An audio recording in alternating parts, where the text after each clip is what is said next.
Shalom Aleichem. Always a pleasure to get together to learn a little bit of Torah and gain clarity and perspective on life.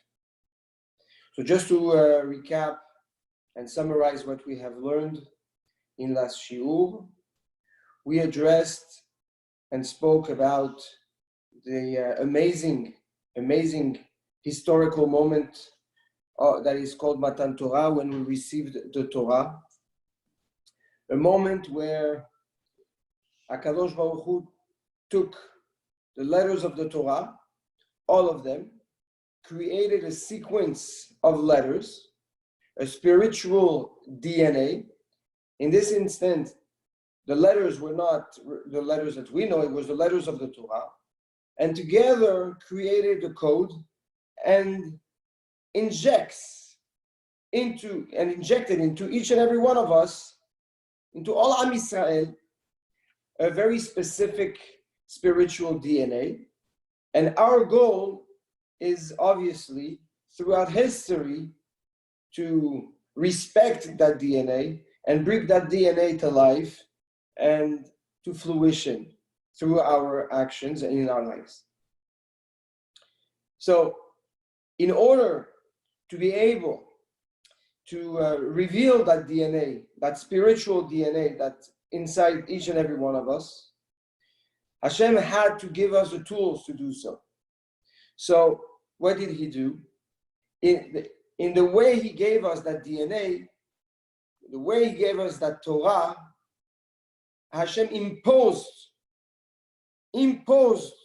the Torah on us to come and tell us that the Torah, that DNA is undisputable, irrevocable, and is a must in your essence and in your creation, and it's up to you to now find it. And through that process, through that way of giving us the Torah, when he took that mountain on top of the people and said, if you accept the Torah, great. If not, I will drop this mountain and finish with you. This was not, as we said in the last shiur, a way to convince us to accept the Torah. But the tool that we need in order to reveal the emet, to be able to see the truth, identify the truth, and connect to the truth. This is, and what is the truth? The truth is that spiritual DNA that lives within each and every one of us.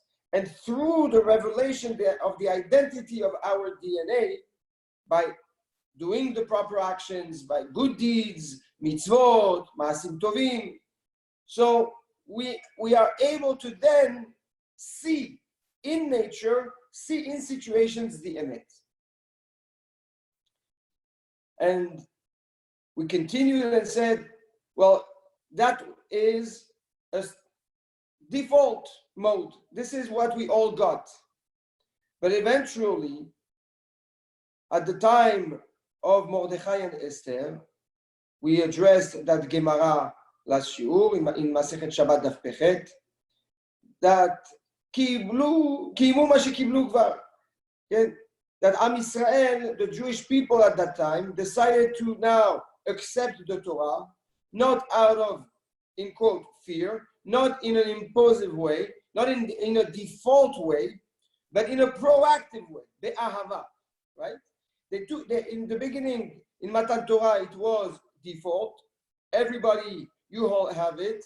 It's, again, irrevocable, indisputable. You cannot erase it, you cannot change it. At the time of Purim, at the time of Shushan, of Achashverosh, Mordechai and Esther, Haman, after the big fear, the big gezerah decree that was weighing upon the Jewish people, we decided to accept the Torah be'ahava, out of love. And we explained that, what does that mean, love? It's proactivity. When you love someone, you're proactive in sharing and showing the person that you love him. So you will go out of your way to benefit that person. This is love. Love is a sacrifice. You sacrifice of yourself in order to unite yourself with something, with someone, or with something, or with a cause. Like the Chachamim say, that the union of a man and a woman is as difficult as the split of the sea. So the rabbis ask, how can you compare a union to a division? Compare two unions and say this union is like that union. But why compare the union of two individuals to become one as a couple? And that's as difficult as the splitting of the sea. So the answer that our rabbis teach us is that in order to unite yourself with someone, you have to separate yourself. You have to rip yourself from yourself. You rip yourself from your behavior, your old behavior, your habits, your comfort zone. And that's the only way you can become one with your counterparty, with your spouse. And it's as difficult as the split of the sea, taking 2 drops of water and separating them and trying to understand and how well did you separate them and what did you actually separate it? Did you separate them? Who knows? It's 2 drops of water. You put them together, they become one again. And you never knew that they were actually separated. So to be able to separate the you from the you is very, very difficult. But what do we see from this? That this is a sacrifice that is required in order to unite yourself, to become one with the one you love. So this is the second Kabbalat Torah. The Kabbalat Torah from Shushan. The Kabbalat Torah at the time of Achashverosh. A proactive action. And how did we get there? So we brought the Rashi that says that me'ahavat hanes, they were so in awe, so in love from the miracle that they just witnessed, that this what triggered that desire and conviction to separate themselves and sacrifice themselves from themselves, overcome a default mode and turn into a proactive mode and engage with the Torah and Hashem out of love. The love of the miracle. So I want to dive a little bit more into that, the love of the miracle. And we said in the last shiur, it doesn't have to be a huge miracle, it can be a simple miracle. The Ramban, in the beginning of Bereshit, tells us that the Torah introduces the 4 elements in creation. And he has a way to bring out those elements from the words of the Torah. Very sophisticated way to learn the Torah and show us that from Maaseh Bereshit, from the beginning of creation, there was a nucleus. The nucleus created a structure, and from that structure, 4 elements were created. And the Ramban tells us that the 4 elements are what? The earth, water, fire, and air. And I think, I don't know if we addressed it, but what does the Ramban tell us? There's a miracle. There's a constant miracle that happens all the time. As we said it, is that if you look at the mass and the weight of each element, so the earth is the heaviest, it's in the lowest part, the earth. On top of that, what do you have? You have the water, lighter than the earth. On top of that, you should have fire, because it's heavier than the air. And on top of that, you have the air. It says the Ramban that what is the essence of fire, the core essence of fire is what is dark, is black. And the proof to that is that no matter wherever you have fire, the mark, the signature of fire is darkness, black. It burns something, it consumes something and turns it into black. So says the Ramban, the essence of fire is black. So where do we find it? The Ramban tells us in the darkness of space. So we said, if so how can it be, says the Ramban, that air that is lighter than the fire is below the fire? This is what the Pasuk means when the Pasuk says, Beruach Elokim merachevet abnei hamayim. The will of Hashem, the spirit of Hashem is what keeps the air below the essence of fire, the element of fire, and this goes against nature, that's a miracle in on its own, and it's a miracle so that we can benefit from the air, so that we can breathe this air freely. If Hashem would have left the elements just take their course and and organize themselves based on their nature, so we would be in a world of darkness where it's completely dark because the element of fire is dark, and we wouldn't even have air. So from here, what do you see? You see that there's a tremendous miracle that is black on white according to the Ramban in Torah. An amazing miracle that is called air. Air is staying around us just so that we can breathe and we can benefit from it. And how do we know it's a miracle? Because it shouldn't be there. It should be on top of this space. But Hashem decided to bring it down. And this is the will of Hashem. This is a consistent and constant miracle every second. He's changing the nature of air in order for us to benefit and to see this miracle. You're able to go down and dive in and zoom in such a level of nature. Now we're talking about nature, we're talking about elements. You're able to see God in the air.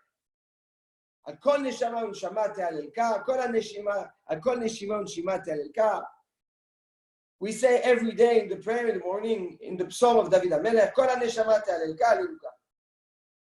right? All the neshama should praise you, Hashem. The Chachamim tell us, what does it mean, all the neshama? For every neshima, for every breath, we thank you.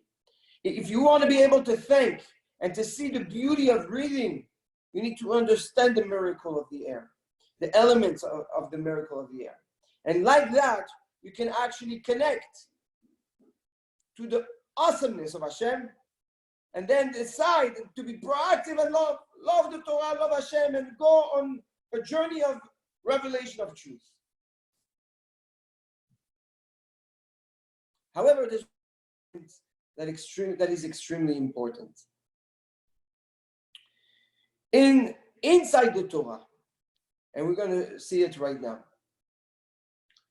The Chachamim tell us, it's a Gemara, tractate of Chulin, Daf, the page Kuf Lametet.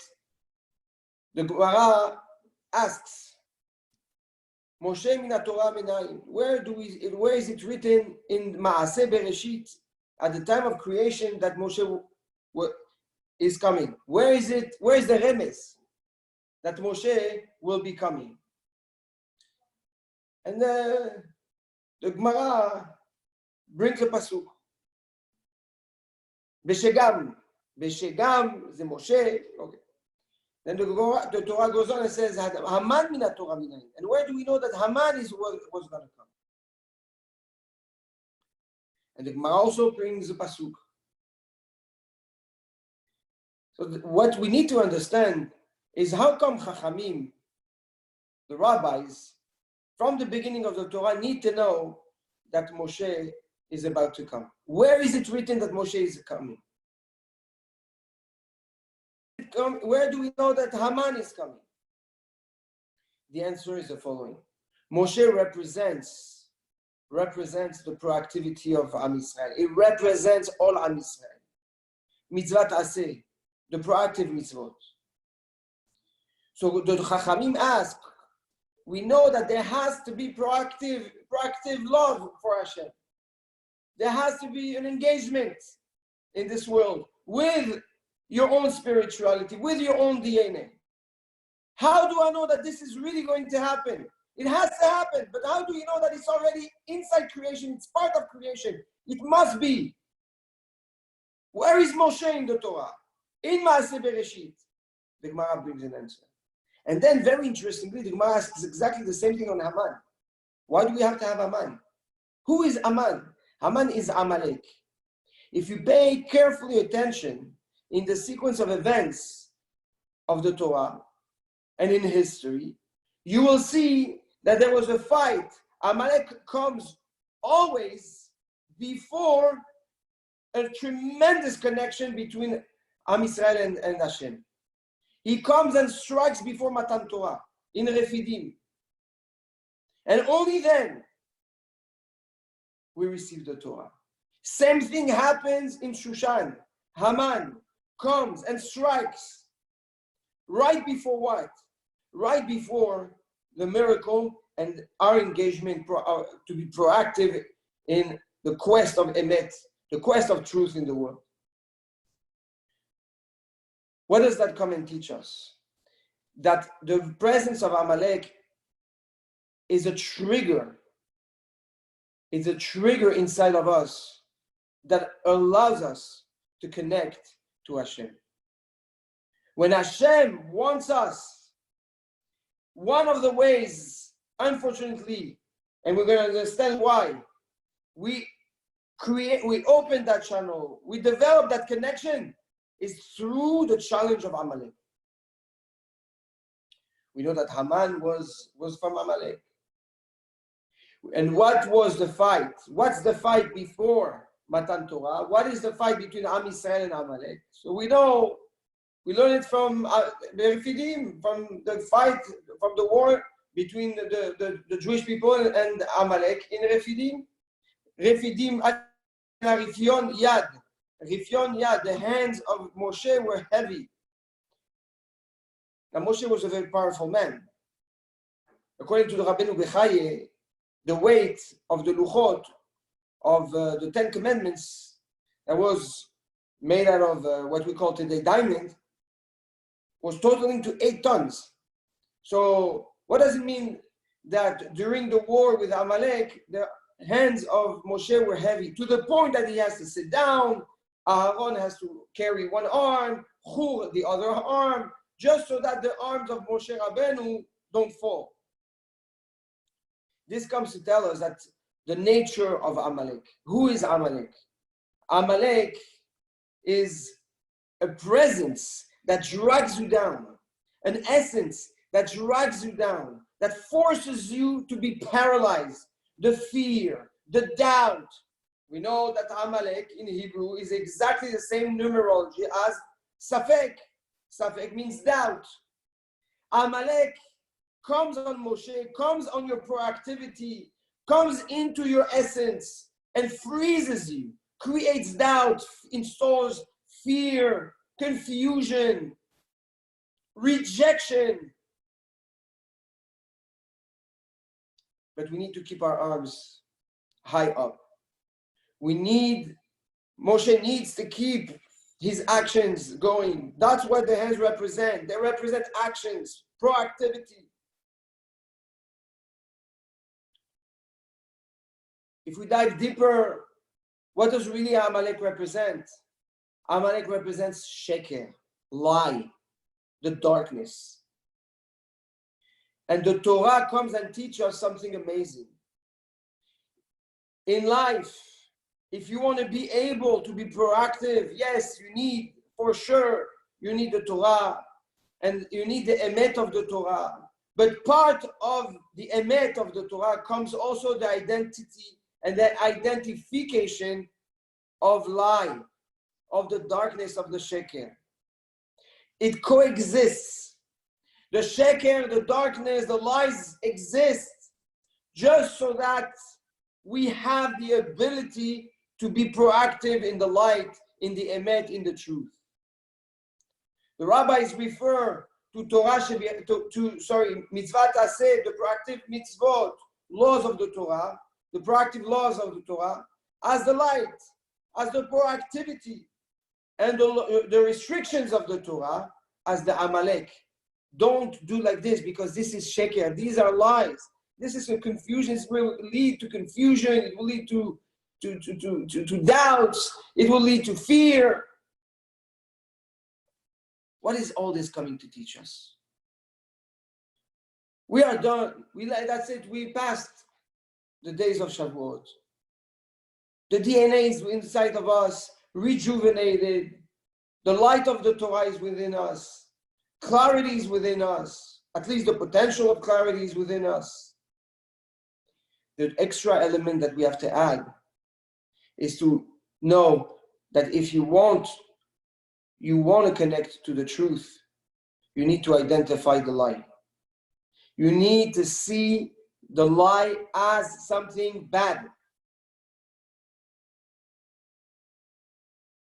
If you don't have this ability, if you cannot identify the lie in order to identify the truth, and how do we know you need to identify the lie before the truth? It's because Amalek comes before Moshe, comes before we receive the Torah. So obviously you need to identify and know who Amalek is in order to understand the precious moment of receiving the Torah, the precious DNA that's inside each and every one of us. Shlomo HaMelech tells us the following in Kohelet, that if you don't have clarity, if you cannot identify a lie and the truth,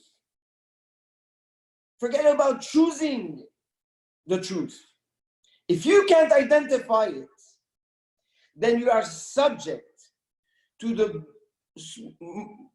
all the influences that surround you, directly or indirectly.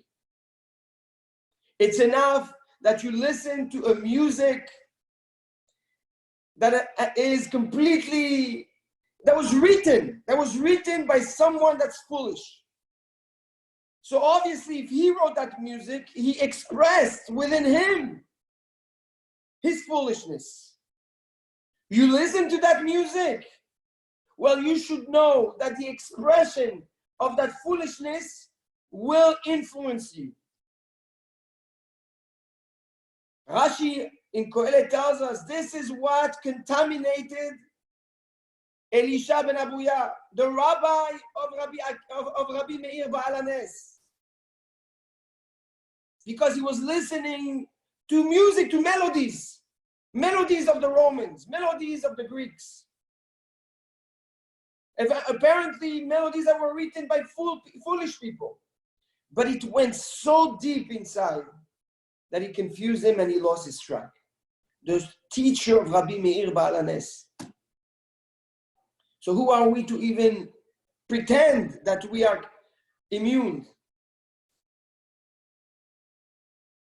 This is the threat that every one of us is facing day to day. And it's not even when you go out of your house. The second you turn on your phone or you take your phone, you are exposed to that confusion, to that contamination.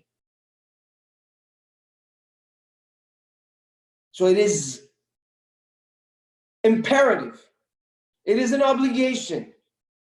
It is a responsibility on each and every one of us to utilize and bring out to life this clarity that lives within us and apply that clarity to identify very clearly what's the lie, what's the sheker, what is the bad, and what is the good. If you have that, you're already capable to then choose, make your own choices, become a real man, a man that was brought to this world to make real choices. But who are you if you can't even identify the truth and be exposed to so much influence? An influence that you don't even know is influencing you, but slowly pushing you away. From where? From who? From yourself. With that, you can see clear miracles in the simplest form and in most amazing form, just like the Ramban saw it in the beauty of air, of access to air, and how it exists, and how it is brought to us in such an amazing, miraculous way that goes 100% against nature.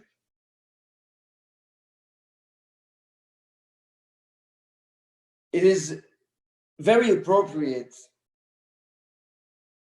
to remind ourselves, especially today it touches everyone, because even if if you don't have riots wherever you are exposed to it through the media. A lot of people get confused. A lot of people think they need to take a side. They are forced to choose. And if they don't choose, they are judged. They are pointed with a finger. Why do you choose this? Or why do you choose this, that side or this side? Rabotai, everything facing today is coming out of confusion, out of distress, out of darkness. All these riots, everything that you hear, it comes from a tremendous pain. A pain that was never addressed, because why address it? Life is comfortable. If you ask my opinion, and my opinion is worth nothing, I think everybody's right and everybody's wrong. It's not because you have a bad apple that you have to cut the tree. So order is very important. Wrong cops? No. The voice of protection of humanity is important. Destruction? No. But it's not our place to be imposed a choice just because society decides that you have to take a side. If we don't have all the elements in front of us, if we don't have all the clear facts and the real facts, we are nothing other than a victim of the contamination of the media. It's irrelevant which side you will take. Because at the end of the day, they're both right. So if you choose, you're wrong. If you understand that they're both sides are right, you need order, but not bad cops. You need humanity protection, but not destruction. So everybody's right. So how can you make a choice? This influence of wanting you to make a choice is Amalek. This is Amalek, the confusion. And this is what we have to be careful from. And this is why it's so important to identify what I want to expose myself to, what I want to expose my children to, and what I don't want to expose myself to. Because if it's a free-for-all, then you should know that we are all contaminated. So please, this week I had a few conversations with people that are lost. Rabbi, should I choose this side or should I choose this side? Well, what do you have to choose? I tell him. If I don't choose, I'm not good. Then people ask me, how come you cannot choose? Or why don't you choose? It's not for us to choose. The media is putting us in a place of confusion. And please remember that no matter which you choose one side or the other, when you're forced to choose one side or the other, instead of choosing the emet, you will be wrong no matter what. So Be'ezrat Hashem, now is the time.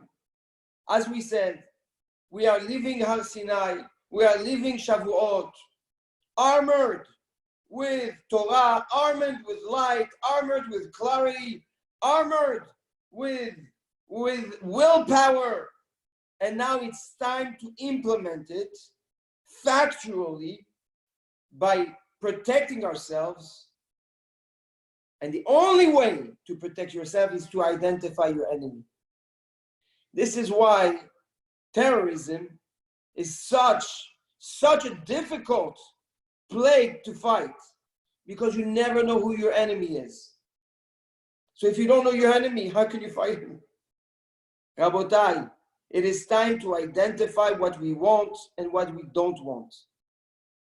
And only like this, we will proactively be able to see more and more miracles in nature, miracles that surround us every second of the day and night. And build this love for Hashem. Build this awesomeness for Hashem. And this is the way. This way is the way to redemption. Personal redemption and the world redemption. And with this I will finish. The Ramban tells us, why did Moshe invest so much effort and put so much time and attention to the fight against Amalek? For what reason?